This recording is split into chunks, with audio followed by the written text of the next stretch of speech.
এবার পিআর নিয়ে আমরা জেনে নিতে চাই তৃণমূল মানুষের মতামত। হবিগঞ্জ থেকে জনমানুষের সঙ্গে কথা বলে মতামতটি পাঠিয়েছেন সহকর্মী কাজল সরকার। হবিগঞ্জ থেকে ভোটের ট্রেনে যুক্ত হচ্ছি আমি কাজল সরকার। আগামী জাতীয় সংসদ নির্বাচন কোন প্রক্রিয়া বা পদ্ধতিতে অনুষ্ঠিত হবে তা নিয়ে চলছে নানা আলোচনা। বিশেষ করে পিআর পদ্ধতি নিয়ে রাজনৈতিক দলগুলোর মধ্যে তৈরি হয়েছে বিতর্ক।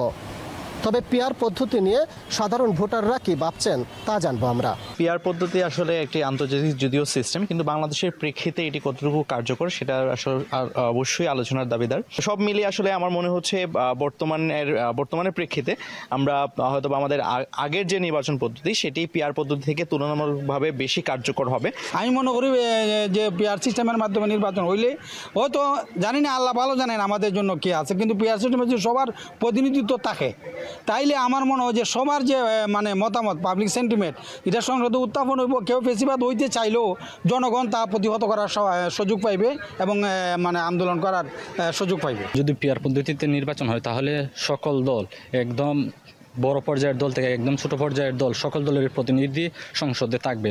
যে পিআর পদ্ধতির নির্বাচন এটা আমি আমার সাধারণ ভোটার হিসেবে আমি এটা দ্বিমত, এটার মধ্যে আমি মত না। কারণ এটি রাজনৈতিক দল, এটা যে কোনো পিআর পদ্ধতির সিস্টেমটা হইলে গিয়া এটা যে ওই আপনার সারা সম্পূর্ণ ভোটের জরিপ করে এটা পার্সেন্টেজ হিসাবে এটা ওই তারা সংসদে আসন চাইব। তো এটা আমার মতে হয় না এটা ঠিক। বাংলাদেশের মতো একটি দেশে পিআরের প্রয়োজনীয়তা রয়েছে। পিআর পদ্ধতি যদি চালু হয় তাহলে প্রত্যেকটা ভোটারের মতামতের প্রতিফলিত হবে। গণিয়ে আসছে নির্বাচনের দিনক্ষণ।